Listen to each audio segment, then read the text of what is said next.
Okay, this is an interview with Ivan Sachs. That today is Monday, September 16th. Hello, Ivan. Hello. Hi 2013. 2000, yes, sir. When and why, if you can tell us, did your family first emigrate to South Africa? So my parents were born in South Africa. Okay, and before but that? My dad's father came from Russia, what they would call Russia or Lithuania, called in a town called Pompian. I don't know if you've heard of that. I haven't. What is it near? It's a good question. It could be near a zoo or anything. I don't know where it's near, but supposedly Lithuania, Russia, it got amalgamated in some part of that of the world. Right. Okay. So what can you share about? Oh, I'm sorry. Dad's mother passed away when he was 5, so I didn't know anything about her. She died at the age of 35 from tuberculosis, I think. And then from my mother's side, I believe both of them were born in South Africa. My grandmother was born in Malmesbury. Oh. No, I haven't heard of it. In the Cape. Yes. And I'm not sure where my grandfather was born. Oh. So they on were my there. mother's side. Yeah. But they were both born in South Africa.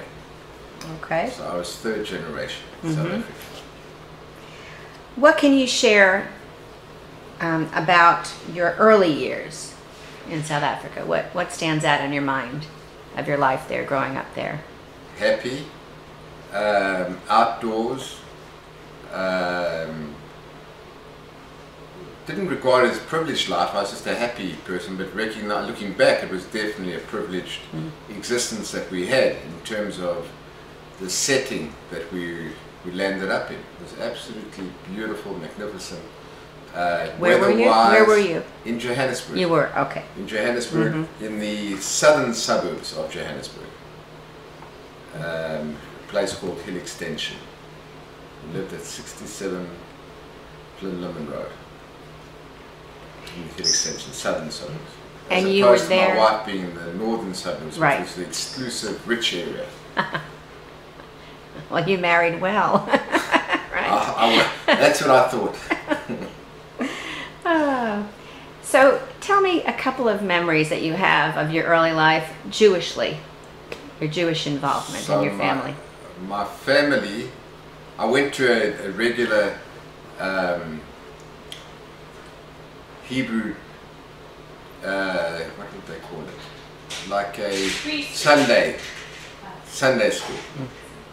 And then I went to a Hebrew school, a preschool Hebrew school, and then I had then for primary school, I don't know what you'd call it over here, but primary school up until the age of 12, I was at a regular government school.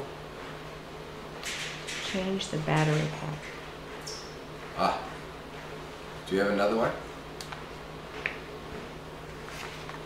One sec. I have,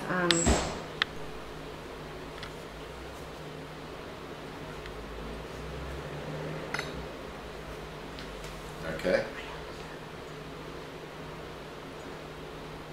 oh, it's flashing red. Okay. Okay. So Now we will continue. Okay, so I was at primary Okay. school, at a government school, then I went to, I just had cheder lessons, which would be with a rabbi, a local rabbi that lived in the area. I remember Reverend Sisman was his name, and I learnt a little bit with him, but nothing that was, I could have been no rabbi at that stage, nothing at all. And so there was no Jewish, other than the fact that I used to go to shul. My dad used to say go to shul on Shabbat, so we used to walk to shul. I still remember fondly Sukkot, for whatever reason. You always remember Yom Kippur because your tongue was white when you didn't eat. Yeah. All the kids used to put our tongues out to see if it was It was white. jaded. Yeah. And Pesach you always remembered because you had the matzah and all the family used to get together for Pesach. And other than that, there was nothing, Hanukkah was Hanukkah, but there was nothing memorable about anything other than those main holidays. Okay. How and why? How old were you when you made the decision to leave South Africa? And did you come alone Well, or I with think anybody else? I might want to just go back, because after my primary school, I'd like to just go that I went to high school. Okay. And I went to a fantastically Jewish high school called Christian Brothers College in Kimberley. So I went to boarding school from the age of 12 until the age of 17 to Christian Brothers College. And that was a school in which I was the only Jewish student as far as boarding goes. And then when I left, there were probably about 4 or 5 boarders, Jewish boarders. Okay. So from the Golden City of Johannesburg, I went to Kimberley, the Diamond City. Ah, good. Very nice. Then, So when, I know you traveled to Israel at some point, soon after. straight after the army, I went to the army in South Africa. Okay. Then I went to Israel, and then I met a beautiful woman there. Wait, I want to ask you, because I haven't met anyone who, maybe I have, I didn't know, who was in the South African Army. What was that like for you? Very easy, because I'd been at boarding school. So I'd already been, I'd been disciplined already. I'd been part of an organization called Felton Flay, or Outward Bound. So for me it was very, very easy. For the other Jewish guys it wasn't necessarily that easy. And you were in for how long? I was only in for a year. It was the final year in which you could only be in for a year, following which it had to be for 2 years. Okay. All right. Okay, so continue. And your then journey. I went and I did a Bachelor of Commerce degree, and I did a years of accounting with a small firm, Goldberg Jaffe, and then with Price Waterhouse. And then I decided, America, I'm coming. That was the place So to I be. came in 1980. So political unrest and everything going on really didn't have much of a play in your decision? It may have. It may have. I felt that probably there'd be a future outside of South Africa that would be more in alignment to my way of thinking. So I decided to come to America. But when I came as a free agent. 24, I didn't have... I wasn't a political activist, put it that way, at all. So it wasn't... I wouldn't say I came here because I ran away from the South African situation. It was just a restless young man looking for the new world. Did anybody else in your family come or soon after come? My sister had made a decision with her husband at the time to live in Los Angeles. But when I came and I stopped off in Dallas. I liked Dallas, and I told her I was going to be coming here if I did come, and then they moved. And then when I moved, they'd already moved here. Oh, here? Yeah, to Dallas, yeah. Oh, so that was a good impetus to get you here. Or It wasn't an impetus to get me No. here, but it was nice to have family here. Yeah. And your parents, they My choose parents, to stay? they chose to stay. My mom, I think, would have left, but my dad was adamant not to. Yeah. So, the yin and the yang. Were there any other friends or any other influence, people that you know that were coming here? Or that you actually talked to come here at all? No, not No. really. No. Okay. What But I did challenge? meet more South Africans here than I met in South Africa. Because you're forced into a pool of meeting people. Yeah. Right, right. Now, where did you live when were you already married? No, No, I you got- came here single Okay. because my wife and I had broken up. I called off a marriage because on the night of when we had to, this might be interesting, where the invitations would be to be mailed out, Yeah. I pulled the cord. I had cold feet. Oh. So that was a pretty hot moment. And what I'll tell you today is because I felt I didn't deserve her. She was at too much of a high level. I had to still train to become able to later on get married about 2 years later. So I did come over to the United States single. Okay. Now, what you said what job did you have when you came here, or did you first go looking for work? Well, when I came here, I came as a raw immigrant with I was just traveling. And so what happened then is that my first job was a very exciting job. I went and I cut lawn, I think it was Eddie Phillipson and Erica Phillipson's lawn that they'd left to be at least like 4 feet. I was really a rough and tough guy at that time with a little lawnmower, and I remember doing that. That was my first job. And then I worked for a long distance telephone company, which was called US Tel at the time, which was downtown Dallas in the Magnolia building. And all I wanted to do was use my accounting and my people skills, enjoying being with people, to get into stockbroking, numbers and that. And so I interviewed with 17 different companies. Oh boy. Still got the notes. Everyone told me what a nice person I was, but no one gave me the job because it was complicated with immigration. And then one person did give me the job, and to this day I'm indebted to him, really grateful. Don Hodges, who was with a company called Roush Repairs, Reference. So he hired me. How did you proceed on your path to getting citizenship? Well, I did meet a girl that liked me at the time, and her family agreed to sponsor me. The Sheps family. Oh, sure. Yeah, from the Sheps. Of course. Good family to know. Good family, yeah. So they sponsored me. Okay. So it was I'm not grateful too difficult. to them. Yeah. Okay, very good. Did you have to take any classes or anything? Any accreditation? To become a stockbroker? Yeah, here. You had to become a stockbroker. You had to do the Series 7, Series 63, formal training sort of thing to become one. And I became a broker in 1981. And I became the #1 producing broker in the 75-year history of the company. Fabulous. I didn't know any better. And you were still single? And I was or Melanie had agreed to marry you? No, then we were still like dialoguing, going backwards and forwards in between. But yeah. And when did you get married? Got married in 1982. Okay. In twice, just to make sure. Once in Shul in South Africa. Yeah. And then once in downtown. Civil. Judge Fletcher Friedman. A lot of people did that in those days. Yeah. So what was life, if you can think back, what was it like to really, really get settled into the Dallas community, and specific, in general, and also the Jewish community here? Well, thinking that like if I came here single, and then let's say when Melanie and I were married, we never really had much responsibility. So you didn't really have to worry about children or anything else like that at that time. So for me it was, I loved doing what I loved my work, and it was just like an easy breeze, not a problem at all. Enjoyed it very much. In terms of Judaism, I didn't know anything. From South Africa, when you come from South Africa, you are conservadox. So as conservative people live in America, that's how we were.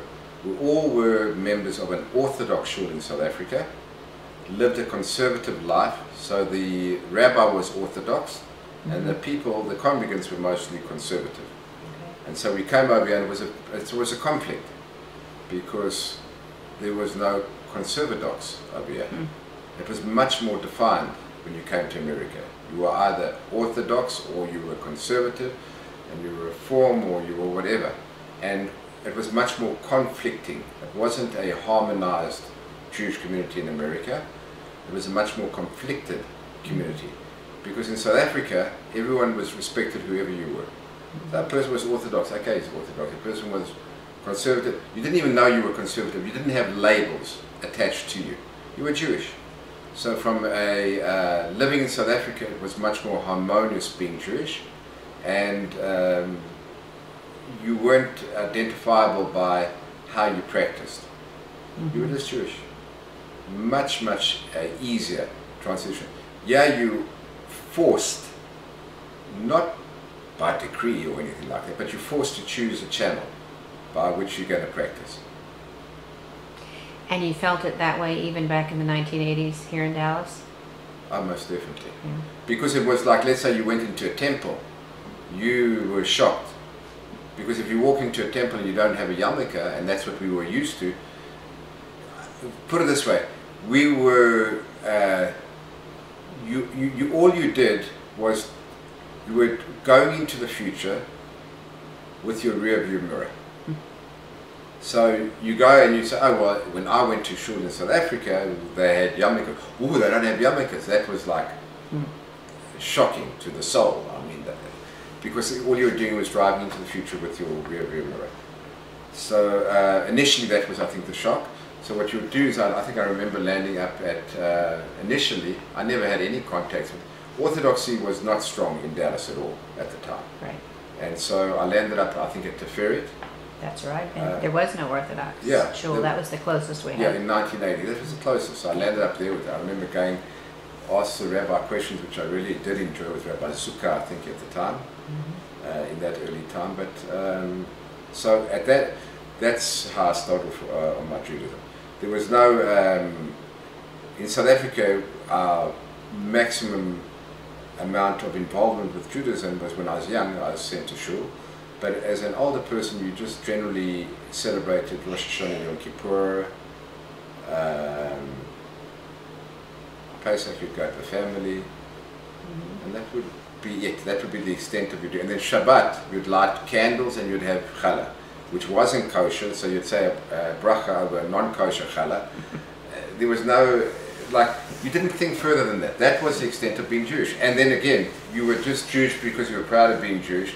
And South Africa was much more Zionistically inclined than it was religiously inclined. I was just going to ask you that. Yeah. How did you fit into the Zionist Very perspectives? much. I was very strongly Zionist, to the point that, like, I went knocking on doors from the age of 12 at different apartments going to raise money for Israel. And I didn't know what I was collecting for. And then I knocked on one door, which was a lady called Naomi Zook. And she was in charge of an organization called Bet Lachem for the Israeli wounded soldiers. And so I became very involved with that for a long period of time. Wow, very good. So, yeah. What South African, if you can think about it, South African cultural traditions have you brought here? Can you think of any that you don't want to lose, even though you're living here, for so long? I haven't lost my accent. That's one thing. We love that. For that. I think you change your intonations. You notice that people listen to you, in inverted commas. They're more listening to the accent than they are listening to the words. So you know that you're not being listened to, but you're lulling them. I don't know that I'm holding on to anything with any definite purpose. I live just for the moment. I don't have any. I'm proud of my background. I wouldn't say that I'm proud of my background. I'm happy with my life setting that I fell into. To say I'm proud, not that I'm unproud, but I'm just saying I'm happy with the life setting I landed up in. What about your children? What do you think they consider themselves? Oh, it's clearly American, but married to foreigners, parents of foreigners. So that I still, to this day, have never watched a football match. I've never, and that's unusual. I mean, most South Africans are very sporting orientated. So I can't stand. And you're living in Dallas. And I live in with Dallas. all the sports so here. Everyone talks about it, and I'm just like on the sidelines. Okay. Since you've been here, have you known other friends or family members that have come here and emigrated to the United States? Oh yeah. Well, as I said, I've met more South Africans here than I did ever meet in South Africa. But you didn't know them, did you, previously? There was one individual that I knew. Other than that, not. And nobody in the near future coming here that you know of? Anybody still living? Still there? In your family? Yeah, I've got my mother living there still, and I've got my sister living there. And my sister that lived here in Dallas moved to and made Aliyah to Israel. Oh. How often do you go back? Whenever I can, like maybe once a year. Still? Yes. I think Melanie said she hasn't gone back. Well, she hasn't gone back since her parents passed away. Her going back is with a little heavy heart. Yeah, that's understandable. So, in a nutshell, what, if anything, do you really miss about South Africa? I love the sincerity, which you don't find here, of the blacks. I miss the smiles of the blacks.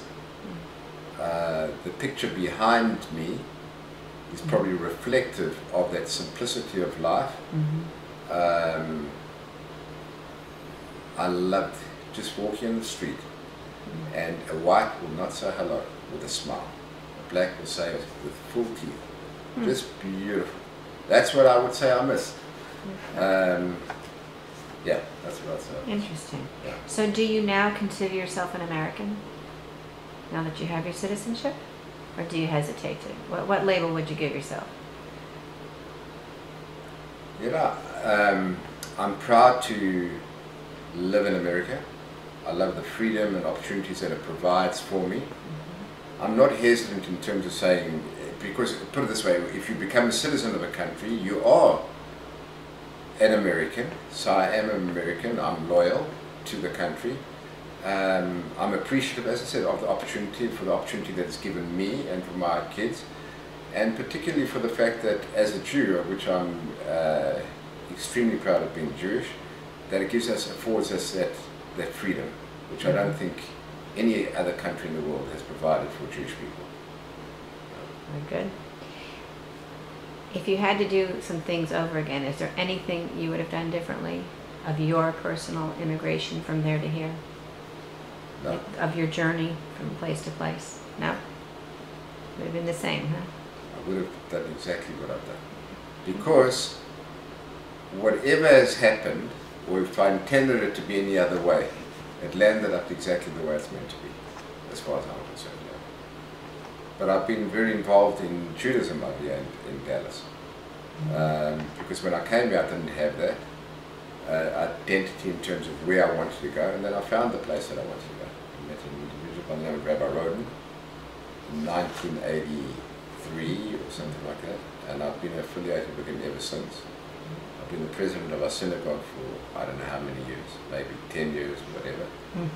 And then I was responsible for the founding, with Rabbi Roden, of the Texas Torah Institute, of which I was the president, founding president of it, and very proud of that. Very good. Anything you'd like to add before we end? Before we end, no. Just other than Okay. L'chaim, and we should all merit the coming of the Mashiach. Amen. Amen.